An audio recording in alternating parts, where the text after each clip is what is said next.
Friends, welcome back to my YouTube channel. ಎಲ್ಲರೂ ಹೇಗಿದ್ದೀರಾ? ಚೆನ್ನಾಗಿದ್ದೀರಾ ಅಂತ ಅಂದ್ಕೊಂಡಿದ್ದೀನಿ. ನಾನು ಕೂಡ ಚೆನ್ನಾಗಿದ್ದೀನಿ.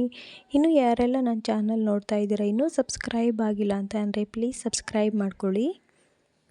ಇವತ್ತು ನನಗೆ ಯಾಕೋ ಪಾಸ್ತಾ ತಿನ್ನಬೇಕು ಅಂತ ಅನ್ನಿಸ್ತು. ಅದಕ್ಕೋಸ್ಕರ ಇವತ್ತು ವೈಟ್ ಪಾಸ್ತಾ ಮಾಡೋಣ ಅಂತ ಅಂದ್ಕೊಂಡಿದ್ದೀನಿ. ಬಿಸಿನೀರು ಇಟ್ಬಿಟ್ಟು ಅದಕ್ಕೆ ನಾನು ಸ್ವಲ್ಪ ಎಣ್ಣೆ, ಸ್ವಲ್ಪ ಉಪ್ಪು ಹಾಕ್ಬಿಟ್ಟು ಪಾಸ್ತಾ ಹಾಕಿದ್ದೀನಿ. ಅದಾದಮೇಲೆ ಸ್ವೀಟ್ ಕಾರ್ನು ಮತ್ತು ಕ್ಯಾರೆಟು ಮತ್ತು ಕ್ಯಾಪ್ಸಿಕಮ್ಮು ಎಲ್ಲ ಹಚ್ಚಿಟ್ಕೊಂಡಿದ್ದೀನಿ. ಈರುಳ್ಳಿ, ಬೆಳ್ಳುಳ್ಳಿ, ಚಿಲ್ಲಿ ಫ್ಲೇಕ್ಸು ಮತ್ತು ಪೆಪ್ಪರು ಮತ್ತು ಆರ್ಗ್ಯಾನು ಎಲ್ಲ ಎತ್ತಿಟ್ಕೊಂಡಿದ್ದೀನಿ. ಎಲ್ಲ ರೆಡಿ ಮಾಡ್ಕೊಂಡಿದ್ದೀನಿ. ಮತ್ತು ಮೈದಾ ಹಿಟ್ಟು ತೊಗೊಂಡಿದ್ದೀನಿ 1 ಸ್ಪೂನು, ಚೀಸು ಮತ್ತು ಫನ್ ಫುಡ್ ಯೂಸ್ ಮಾಡ್ತಾಯಿದ್ದೀನಿ ಮತ್ತು ಬೆಣ್ಣೆ. ಇಷ್ಟೂ ಎಲ್ಲ ನಾನು ಜೋಡಿಸೆಲ್ಲ ಎತ್ತಿಟ್ಕೊಂಡಿದ್ದೀನಿ. ಇವಾಗ ಬನ್ನಿ ಹೇಗೆ ಮಾಡೋದು ನೋಡೋಣ. ಫಸ್ಟು ಇವಾಗ ನಾವು ತರಕಾರಿನ ಬೇಯಿಸ್ಕೊಂಬಿಡೋಣ. ಫಸ್ಟು ಒಂದು ಪ್ಯಾನ್ ಅಂದರೆ ಬಾಣಲಿ ಇಟ್ಕೊಂಡು ಅದಕ್ಕೆ ಸ್ವಲ್ಪ ಎಣ್ಣೆ ಆ್ಯಡ್ ಮಾಡ್ಕೊಳ್ಳಿ. ಎಣ್ಣೆ ಹಾಕಾದ್ಮೇಲೆ ಸ್ವಲ್ಪ ಅದಕ್ಕೆ ಅಂದರೆ ಬೆಳ್ಳುಳ್ಳಿ ಸಣ್ಣದಾಗಿ ಹಚ್ಚಿಟ್ಕೊಂಡಿದ್ದೀನಿ ನಾನು. ಸಣ್ಣದಾಗಿ ಹಚ್ಚಿರೋ ಬೆಳ್ಳುಳ್ಳಿನ ಆ್ಯಡ್ ಮಾಡಿ ಫಸ್ಟು. ಇನ್ನೊಂದು ಕಡೆ ಅದು ಚೆನ್ನಾಗಿ ಬಾಯ್ಲ್ ಆಗ್ತೈತೆ. ಅದು ಅಂದರೆ ಕೈ ಆಡಿಸ್ತಾ ಇರಬೇಕು, ಇಲ್ಲಾಂದರೆ ಅದು ಅಂಟ್ಕೊಂಡ್ಬಿಡುತ್ತೆ ಅದು. ಅದಕ್ಕೆ ಅವಾಗವಾಗ ಅದನ್ನು ತಳ ಹಿಡಿದಂಗೆ ಕೈ ಆಡಿಸ್ತಾ ಇರಬೇಕು ಪಾಸ್ತಾನ. ಇನ್ನೊಂದು ಕಡೆ ಎಣ್ಣೆ ಬಿಸಿ ಆಗ್ತೈತೆ. ನಾನು ಅದಕ್ಕೆ ಸಣ್ಣದಾಗಿ ಹಚ್ಚಿರೋದು ಫಸ್ಟು ಬೆಳ್ಳುಳ್ಳಿ ಹಾಕ್ಕೊಂಡು ಫ್ರೈ ಮಾಡ್ಕೊತೀನಿ. ಬೆಳ್ಳುಳ್ಳಿ ಆದಮೇಲೆ ಸ್ವಲ್ಪ ಸಣ್ಣದಾಗಿ ಬ್ರೌನ್ ಕಲರ್ ಬರೋ ಥರ ಹುರ್ಕೋತೀನಿ, ಫ್ರೈ ಮಾಡ್ಕೋತೀನಿ. ಬೆಳ್ಳುಳ್ಳಿ ಹುರ್ಕೊಂಡಾದಮೇಲೆ ಆನಿಯನ್ ಆ್ಯಡ್ ಮಾಡ್ಕೊಳ್ಳಿ. ಅಂದರೆ ಎಲ್ಲ ನಾನು ಚಿಕ್ಕದಾಗಿ ಕಟ್ ಮಾಡಿ ಇಟ್ಕೊಂಡಿದ್ದೀನಿ, ಯಾಕಂದರೆ ಅದು ಬೇಯೋದಕ್ಕೆ ಈಸಿ ಆಗಬೇಕಲ್ವ, ಅದಕ್ಕೋಸ್ಕರ. ಅದು ಫ್ರೈ ಆದಮೇಲೆ ನೆಕ್ಸ್ಟು ಈರುಳ್ಳಿನ ಆ್ಯಡ್ ಮಾಡ್ತೀನಿ.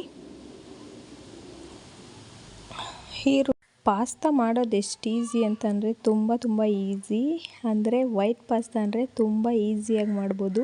ತುಂಬ ಈಸಿಯಾಗಿ ಹೇಗೆ ಮಾಡೋದು ವೈಟ್ ಪಾಸ್ತಾನ ಅಂತ ನೋಡೋಣ. ಆದಮೇಲೆ ಇವಾಗ ಈರುಳ್ಳಿ ಆ್ಯಡ್ ಮಾಡ್ಕೊಳ್ಳೋಣ. ಈರುಳ್ಳಿ ಆ್ಯಡ್ ಮಾಡ್ಕೊಂಡಾದಮೇಲೆ ಚೆನ್ನಾಗಿ ಫ್ರೈ ಆದಮೇಲೆ ನಾನು ಸ್ವೀಟ್ ಕಾರ್ನ ಬೇಯಿಸಿಟ್ಕೊಂಡಿದ್ದೀನಿ. ಮತ್ತು ಕ್ಯಾರೆಟು, ಕ್ಯಾಪ್ಸಿಕಮ್ನ ಸಣ್ಣದಾಗಿ ಕಟ್ ಮಾಡಿ ಇಟ್ಕೊಂಡಿದ್ದೀನಿ. ನೀಟಾಗಿ ಸ್ವಲ್ಪ ಅಂದರೆ ಫ್ರೈ ಆಗಬೇಕು. ಇನ್ನೊಂದು ಕಡೆ ಹಾಲು ಕಾಯೋದಕ್ಕೆ ಇಟ್ಟಿದ್ದೀನಿ.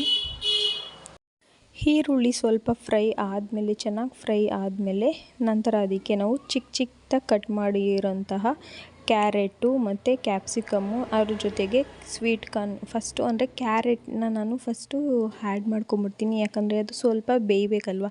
ಕ್ಯಾಪ್ಸಿಕಮ್ ಬೇಗ ಬೆಂದ್ಬಿಡುತ್ತೆ, ಅದಕ್ಕೋಸ್ಕರ ಅದನ್ನು ಸ್ವಲ್ಪ ಪ್ಲೇಟ್ ಮುಚ್ಚಿಬಿಟ್ಟು ಒಂದು 2 ಮಿನಿಟ್ಸ್ 3 ಮಿನಿಟ್ಸ್ ಬೇಯಿಸ್ಕೊತೀನಿ.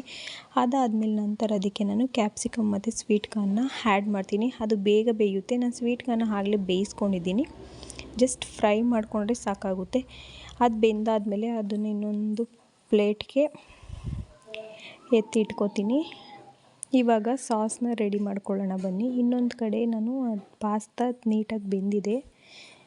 ಇವಾಗ ವೈಟ್ ಸಾಸ್ನ ಹಾಕ್ಕೊಳ್ಳೋಣ ಬನ್ನಿ. ಅಂದರೆ ಹೇಗೆ ಮಾಡೋದು ಅಂತ ನೋಡೋಣ ಬನ್ನಿ. ಫಸ್ಟು ಬಟರ್ ಹಾಕಬೇಕು. ಬಟರು ಮೆಲ್ಟ್ ಆದಮೇಲೆ 1 ಸ್ಪೂನು ಇಲ್ಲ 2 ಸ್ಪೂನ್ಸು ನಾನು ಮೈದಾ ಹಿಟ್ಟು ಆ್ಯಡ್ ಮಾಡ್ಕೊಂಡಿದ್ದೀನಿ. ಅದಾದಮೇಲೆ ನಾನು ಅಂದರೆ ಹಾಲನ್ನ ಯೂಸ್ ಮಾಡ್ತಾಯಿದ್ದೀನಿ. ನಾನು ಸ್ವಲ್ಪನೇ ಹಾಕ್ಕೊಂಡು ಯೂಸ್ ಮಾಡ್ತಾಯಿದ್ದೀನಿ. ಇಲ್ಲ ಅಂತಂದರೆ ಅದು ಗಟ್ಟಿಯಾಗಿಬಿಡುತ್ತೆ ಅನ್ನೋದಕ್ಕೋಸ್ಕರ ನಾನು ಸ್ವಲ್ಪ ಹಾಲನ್ನ ಹಾಕ್ಕೊಂಡು ಯೂಸ್ ಮಾಡ್ತಾಯಿದ್ದೀನಿ ಅದನ್ನು. ಅದಾದಮೇಲೆ ನಮ್ಗೆ ಎಷ್ಟು ಬೇಕು ಅಷ್ಟನ್ನು ಆ್ಯಡ್ ಮಾಡ್ಕೊಳ್ಳಿ. ನಾನಿಲ್ಲಿ 1 ಸ್ಪೂನು ಡಾಕ್ಟರ್ ಓಟ್ಕರ್ ಅವ್ರದ್ದು ಫನ್ ಫುಡ್ ಯೂಸ್ ಮಾಡ್ತಾಯಿದ್ದೀನಿ, 1 ಸ್ಪೂನ್.